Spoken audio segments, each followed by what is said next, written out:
अस्सलाम वालेकुम। आज हम लोग बात करेंगे कि किस तरह से आप अपना बेली फ़ैट कंट्रोल कर सकते हैं। जी हाँ, मैं जानती हूँ ये बहुत ही इंपॉर्टेंट टॉपिक है और बहुत सारे लोग इस चीज़ से बड़े परेशान होते हैं कि हम लोग वर्कआउट भी कर रहे हैं, एक्सरसाइज कर रहे हैं, साथ में डाइट भी कंट्रोल कर रहे हैं, लेकिन बेली फ़ैट हमारा जो है वो लूज़ नहीं होता।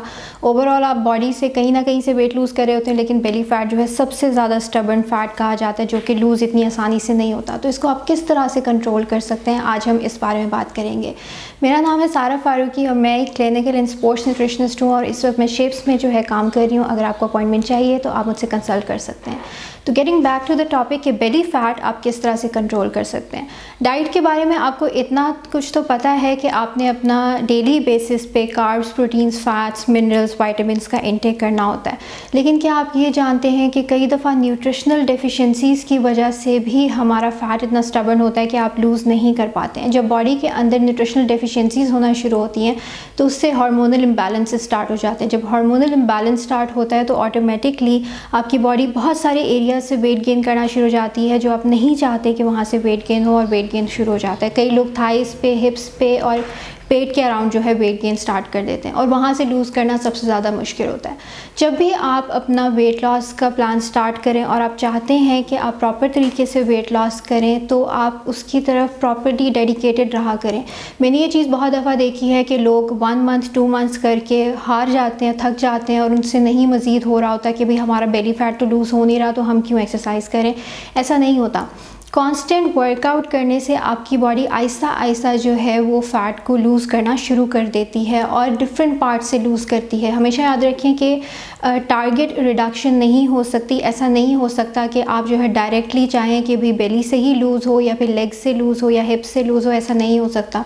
कांस्टेंट वर्कआउट करने से जो है, या ख़ासतौर पे cardio exercises, high intensity workout से आप आराम से अपना बेली फ़ैट लूज़ कर सकते हैं। It will take some time. कुछ लोगों के लिए ज़्यादा टाइम लगता है, कुछ लोगों को कम टाइम लगता है, लेकिन आपको डेडिकेटेड रहना ज़रूरी है, तभी आप जो है बेली फ़ैट लूज़ कर सकते हैं। और वो आहिस्ता आहिस्ता होता है, एकदम से नहीं होता, क्योंकि बेली फ़ैट वो फ़ैट है जो कि ना ही एकदम से गेन होता है और ना ही एकदम से लूज़ हो सकता है। तो इसके लिए आपको इस तरह की स्ट्रैटेजीज़ की तरफ ना जाया करें जहाँ पे सेल्फ स्टार्वेशन स्टार्ट कर दें। कई लोग ये करते हैं कि ख़ुद को स्टार्व करने की कोशिश करते हैं या बहुत कम कैलोरीज़ का इंटेक स्टार्ट कर देते हैं। तो उससे ये होता है कि जब आप बहुत स्टार्व करते हैं उस सूरत में भी बॉडी जो है वेट लॉस नहीं करती है, क्योंकि बॉडी का नेचुरल मैकेनिज़्म है कि ख़ुद को प्रिजर्व करना। तो उस सूरत में भी आपका जो है वेट लॉस प्रॉपर नहीं होता। तो अगर आप वर्कआउट कर रहे हैं तो साथ ही साथ आपको जो है इनफ अमाउंट ऑफ़ कैलोरीज़ लेना ज़रूरी है, जिसके अंदर कार्ब्स, प्रोटीन्स और फैट्स का इंटेक अच्छा होना ज़रूरी है।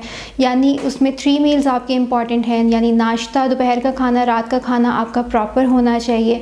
बीच में अगर आपको भूख लगती है तो उस सूरत में आप स्नैकिंग करें, अदरवाइज़ ना करें।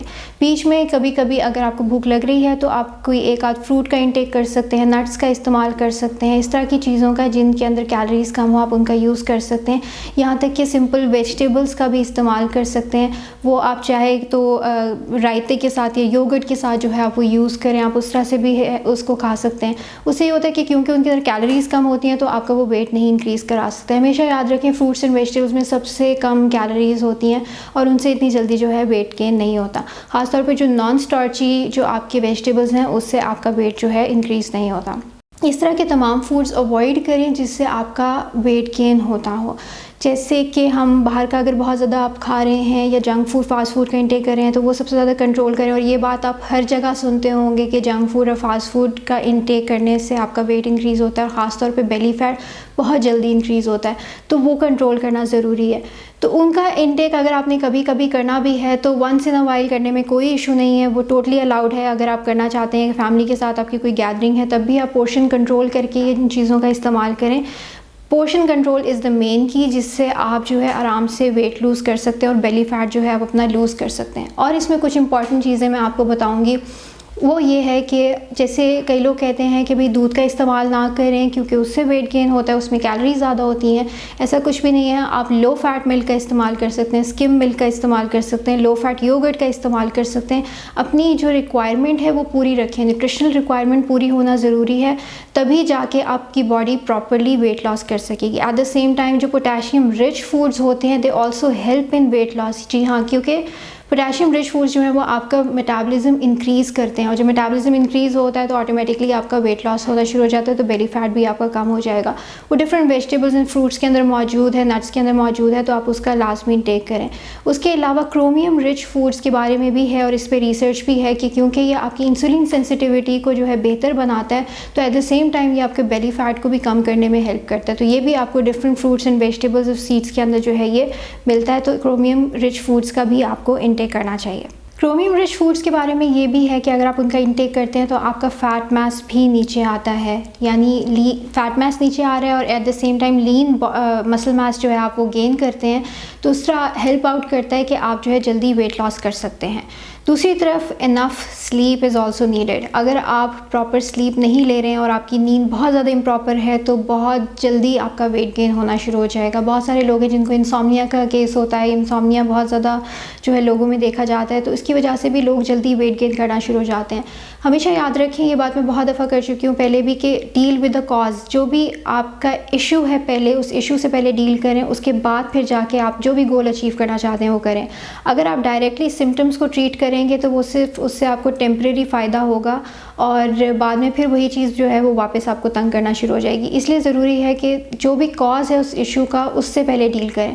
अब कई दफ़ा जिन लोगों का वेट गेन का जो इशू होता है उनका नींद का बेसिक मसला होता है कि उनकी नींद प्रॉपर नहीं होती, रात को वो जाग के गुजारते हैं, तो उस सूरत में ये है कि वेट गेन बहुत जल्दी होना शुरू हो जाता है। आप ड्राउजी रहते हैं, आपका पूरा दिन इतना लथार्जिक गुजरता है, फिर उसमें आप ओवर ईटिंग करना शुरू कर देते हैं, तो लोग बहुत जल्दी वेट गेन करते हैं।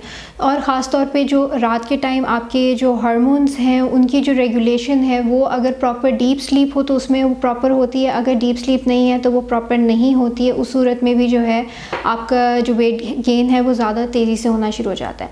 नेक्स्ट इंपॉर्टेंट चीज़ है कि स्ट्रेस को मैनेज करने की कोशिश करें। अगर आपको काम का स्ट्रेस है या आपको किसी और चीज़ का स्ट्रेस है, इसको मैनेज करने की कोशिश करें। आप योगा एक्सरसाइजेस करें, आप अगर वर्कआउट करना चाहते हैं तो वो भी कर सकते हैं। एक्सरसाइज जो है वो हेल्प करती है आपके स्ट्रेस लेवल को डिक्रीज़ करने में। अगर आप डेली बेसिस पे एक्सरसाइज करते हैं तो आप खुद ही ये चीज़ नोटिस करेंगे कि आपका स्ट्रेस लेवल नीचे जाना शुरू हो गया है। तो जो भी आपके इश्यूज़ हैं उसको जो है आप डीप ब्रीदिंग एक्सरसाइजेस के थ्रू, योगा के थ्रू और एक्सरसाइज के थ्रू जो है स्ट्रेस को नीचे लेके आ सकते हैं। जब स्ट्रेस बहुत ज़्यादा बढ़ना शुरू होता है तो उस सूरत में वेट गेन बहुत तेज़ी से होता है, तो इसलिए स्ट्रेस को भी मैनेज करें।